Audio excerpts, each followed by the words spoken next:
Good morning. Have you seen this one in the news today? This is about luxury cars being removed from the Motability ahead of the budget. The programme has been criticised for allowing people with non-visible disabilities to get luxury vehicles as part of their welfare. The Chancellor wants to support the British car market with the new measures. There's quite a lot to unpack in this.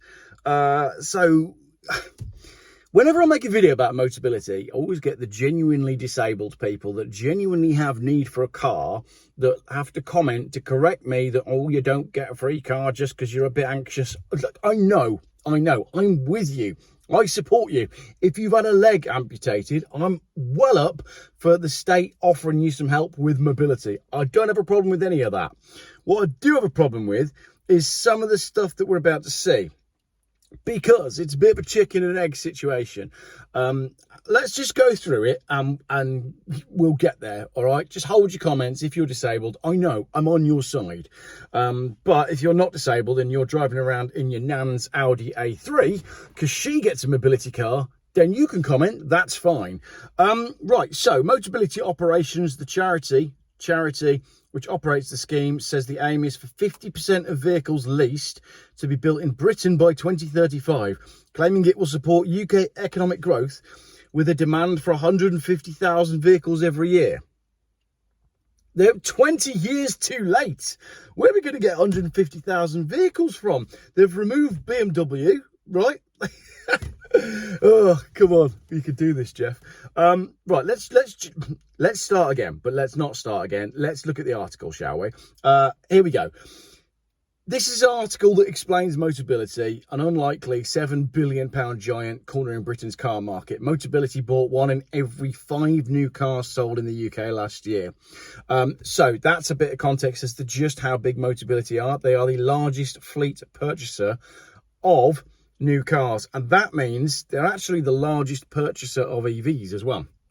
So if you look at this is a slide that shows about the fleet growth 2014 to 2024. Now, in 2014 to 2015, there were 650,000 people getting cars via Motability, but in 2024 it's now 815,000. So we've increased the size of the national disabled fleet, let's call it what it is, by 25%. Does that mean that we've increased the number of disabled people by 25%? Well, no, it doesn't. What it does mean is someone within the government has gone, do you know what's really good for the economy? Selling cars. What would be a great way to sell more cars? And someone's gone, Motability, yeah? They sell quite a few cars. How can we get more Motability cars to sell? And then they went, yeah, if we open up the eligibility so that people can get Motability cars easier, then we'll sell more cars, which obviously leaves it open to, interpretation, and it leaves it open for people taking the mick. But now the government's in this really super awkward position when there are genuinely kids running around in their nan's Audi A3 Motability car, and they can't stop the flow of Motability because it's good for the economy, because 1 in 5 cars sold is now a Motability car. So they can't stop it, but it is all a little bit embarrassing. So it's complicated. This is a complex issue. Then you've got the electric side of things. So 2014, there's no EVs selling. So again, the government goes, we want to sell more EVs. Let's ramp up Motability, and therefore we can push EVs within Motability. Now, how on earth are they going to sell 150,000 UK-made cars on Motability when most of them are coming from China? Especially, a bit of around the houses video, especially now that they've removed the luxury brands from the Motability scheme. That's going to hand the game to China completely. So this unbelievably misguided thing of let's remove the luxury cars from Motability, I'm interested to see how it's going to play out. And I want you to let me know in the comments what you think is going to happen next. Because I think what's going to happen is all Motability cars are going to end up being Chinese. Apart from Renault and Peugeot and, the PSA group, but they've got their own problems anyway. Let's carry on with the video. 100,000 EVs are on the national Motability fleet. Motability is the largest single purchaser of electric vehicles in Britain. And because they buy so many, they force manufacturers to produce more affordable EVs to meet the price caps of the disability allowance, which is hilarious because we're only just now in 2025 starting to see cars like the Dacia Spring, which is an affordable EV. Granted, it can only drive about 25 feet before you have to charge it, which that might help if you need Motability, depending on what you've got. If you've got anxiety and you don't like leaving the house, maybe an EV with a 25-foot range is just what you need. Get you started, get you down the end of the driveway, and then next year we can get you a car with slightly more range so you can go further. I'm jesting, obviously, but many a true word has been said in jest. The article, which is from the Telegraph, goes... Rachel Reeves, she knows what she's doing, says the changes to the subsidised scheme for disabled drivers will help support thousands of jobs. So they're dropping BMW and Mercedes and they're going UK made. So what have we got? We're still making cars. Honda, I think, still makes them in the UK. Nissan, Mini down in Oxford, Aston Martin, they're obviously in the UK as well. McLaren, Noble. Yeah, all these companies that can very quickly develop that's what we need. What we need is Aston Martin to relaunch the Signet. Remember that? When they basically got a Toyota, I forget what it was called, but they got a Toyota, whacked an Aston Martin badge on it and sold it back when your fleet emissions had to be a certain thing. So that's what we need. Aston Martin, I need you to make one of them. Can you make one of them with an Aston Martin badge on it? That'd be brilliant. It's just fiberglass, be dead simple. But the thing is, let's just see what it says. Motability said it hopes 50% of the vehicles it offers will come from British factories by 2035. You'll notice I didn't include Jaguar Land Rover as well when I was mentioning about cars that are built in Britain, because I think they've stopped making them. Have they sorted out that data leak hack thing yet? Are they building cars now? Does anybody know? Does anybody care? The removal of the premium cars from the scheme comes despite the fact that those vehicles were available at no extra cost to the taxpayer because disabled drivers paid more for them from their own pockets. Those premium brands only make up 40,000 of 800,000 Motability cars. So basically, I don't think Rachel Reeves has a clue. I think what Rachel Reeves is doing with this is she's trying to get some angry points. She's trying to get all the people that go, oh, Motability, you're a little bit anxious and you get a free Mercedes. And it doesn't work that way, all right? I'm going to come on to that in a minute. But from there, I'm not going to read the article because it is just ridiculous. Obviously, it mentions the cyber attack. And then it goes into Andrew Miller, the Motability Operations Chief Exec. He says, working with government and the automotive sector to bolster the economy by basically creating car sales out of nowhere, we want to do even more to support the economy. And our ambitious commitment should put British car manufacturing into top gear. Andrew, come on, even I wouldn't have said that. Nissan will be one of the earliest beneficiaries, with the number of UK vehicles bought by Motability doubling.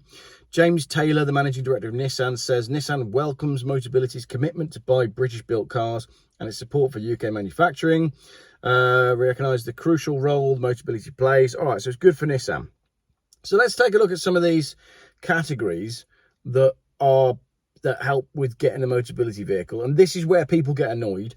Anxiety and depressive disorders, agoraphobia, panic, post-traumatic stress, obsessive compulsive disorder. Oh, I should get a free car. Stress reactions, mood disorders, bipolar. Oh, I should get a free car.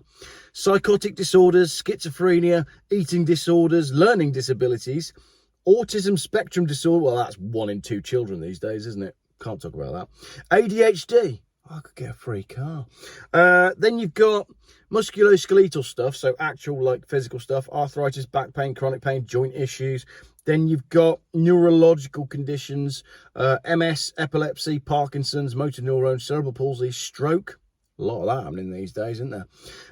Neuropathy and brain injuries.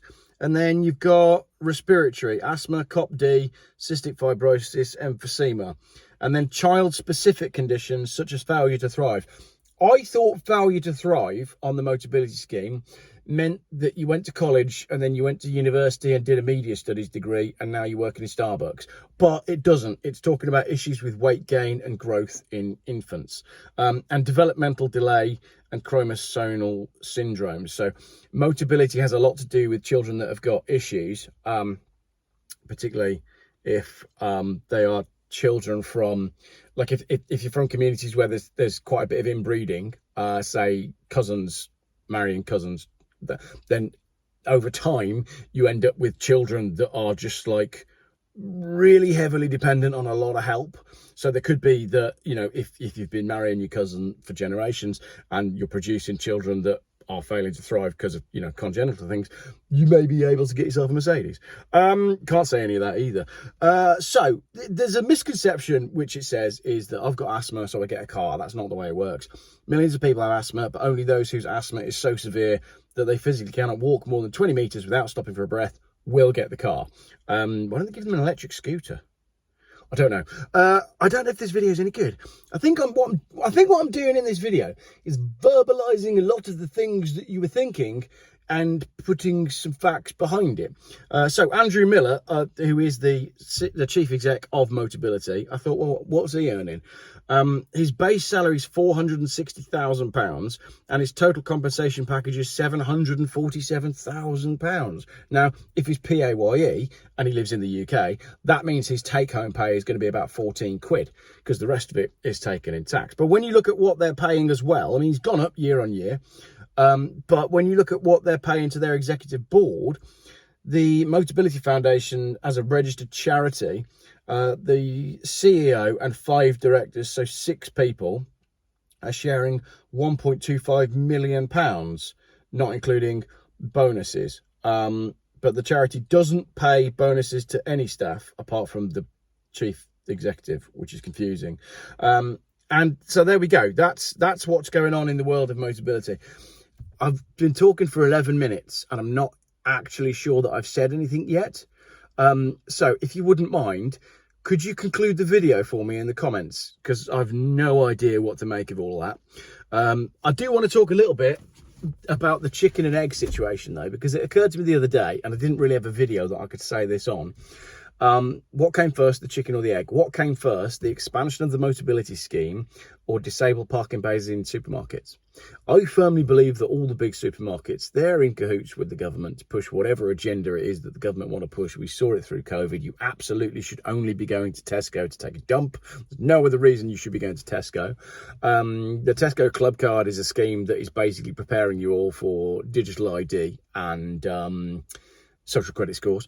So don't go to big supermarkets, please. But I swear it was all the big supermarkets that went out and painted new disabled parking bays just before the Motability scheme expanded.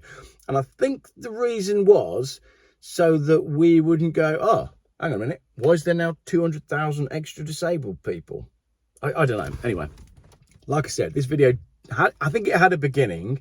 It kind of had a gooey centre, but I don't really think this video has an end, a conclusion as such. I'm just bringing things to your attention, raising awareness, if you will. And maybe you could conclude the video for me in the comments and let me know if this video was any good and let me know which bits offended you. I'll leave it to you.